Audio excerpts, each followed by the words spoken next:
Hello everyone.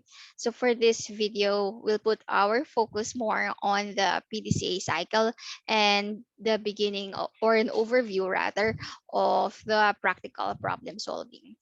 So to begin with, let's start the question, what is PDCA? Well, if we start looking around, PDC we'll find that PDCA stands for plan, do, check, and act. It really is a four-step problem-solving process used by companies all over the world and in wide-reaching industries, no, such as manufacturing, transactional, and healthcare. And that, well, the concept behind PDCA finds its roots in the scientific method. Well, which in general terms, it has us make an observation, ask the question, form a hypothesis, then conduct an experiment, and then either accept or reject the hypothesis.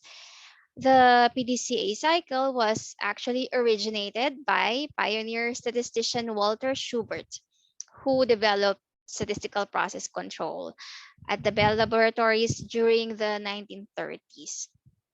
This PDCA cycle is also known as the Shewhart Cycle, as well as the Deming wheel, after Shewhart's student, Dr. W. Edwards Deming, who popularized PDCA when he introduced the post-war Japanese industry, resulting in Kaizen approach that we know today. So to begin with, let's start with the first phase, the plan phase. To start the process, you first plan the improvement by clearly and objectively stating the problem, while also, of course, giving some background and context so that everyone involved gains a common understanding of the issue. No? We also work to identify root causes using tools like 5 why analysis, as well as tools like brainstorming to develop potential countermeasures that can be implemented during the do phase.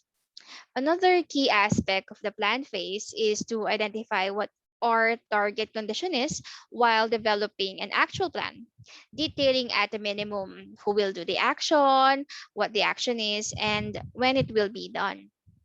So, in other words, guys, we need to really determine how we want things to look and what we need to do to get there. Next up, we have the do phase. Right after the plan, we arrive at do, which has us following the scientific method to test the hypothesis. And to do this, we change things, and if the change really isn't good, we change it again until it's better. Well, some actually call this try storming.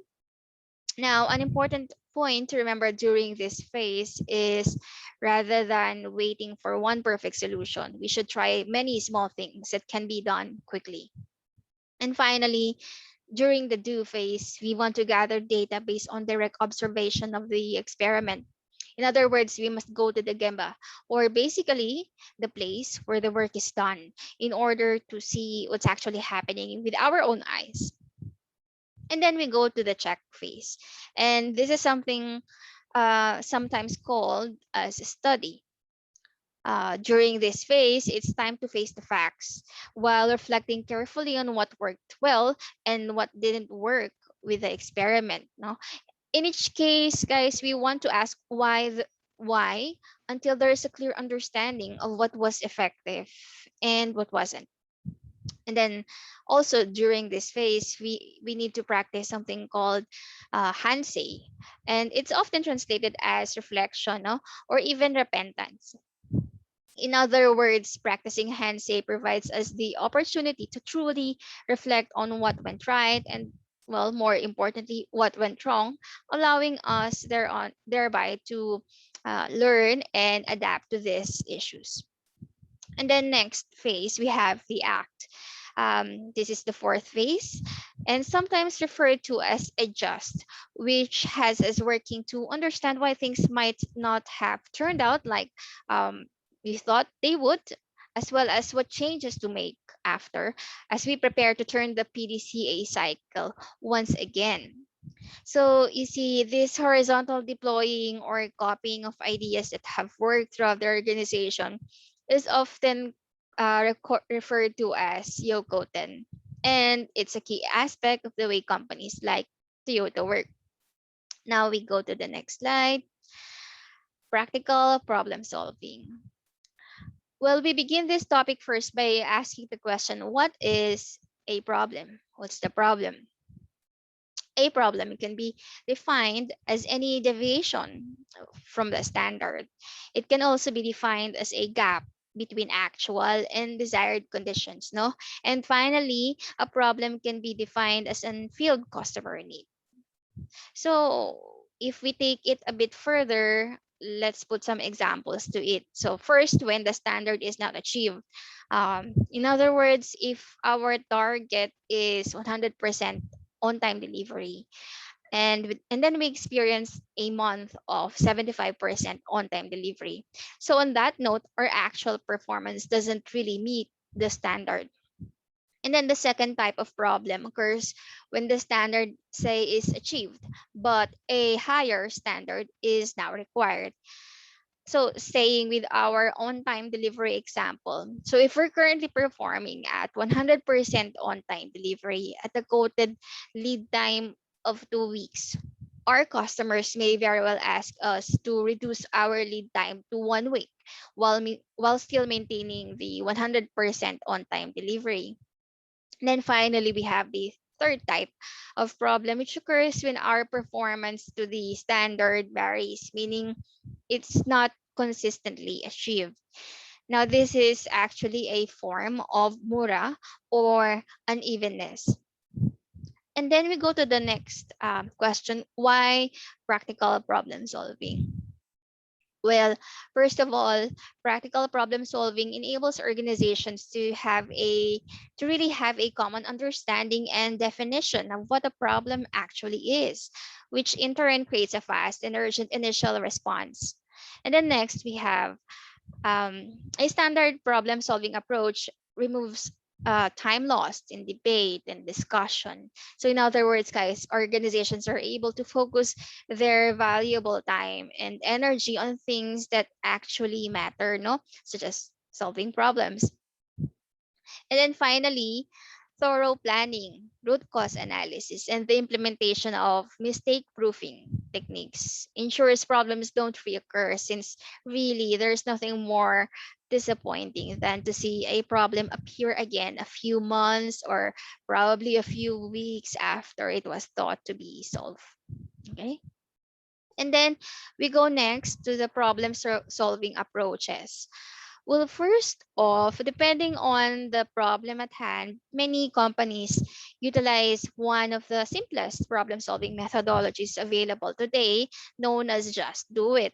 In other words, for small problems that may require much time or resources, it's sometimes possible to quickly fix them and move on. Now, this might be likened to so called low hanging fruit initiatives. Okay. And then on the extreme side, we have another extremely powerful problem solving approach, which finds its roots in the Six Sigma methodology. Okay. Specifically, Six Sigma practitioners around the world have used the DMAIC process, or define, measure, analyze, improve, and control process. They use this to attack problems associated with variations and defects for many, many years. Now we go next to the 8 steps to practical problem solving. So one level deeper, the first step in the process has us clarifying the problem. So in other words, guys, we must clearly describe the current situation while going to see with our own eyes in order to get the facts. And then second step, the process has us breaking the big problem down to its smaller, more specific problems.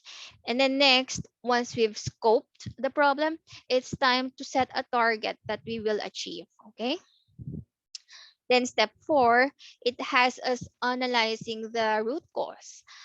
So after that, you and your team will then need to make a plan that includes who, what, and when, enabling you to pursue multiple countermeasures. And then we have step 6, and has us seeing the countermeasures through as we implement our countermeasures quickly as a team. Okay. And then step 7, this is often called the follow-up phase, no? As we evaluate both the results and the process. And then finally, step 8 of the practical problem solving method challenges us to standardize success using something called, the Japanese call as Yoko 10, which loosely translated means to copy and expand good Kaizen ideas to other areas while also identifying unresolved issues. Okay, let's stop here for this moment. There you have it, darling friends. If you enjoyed this video and you'd like to see similar videos in the future, of course, don't forget to like, comment, subscribe to my YouTube channel down below, and hit the notification bell as well so you get notified of important updates. In another video, we'll start diving deeper into each of these um, steps, so stay tuned. Thank you. Bye.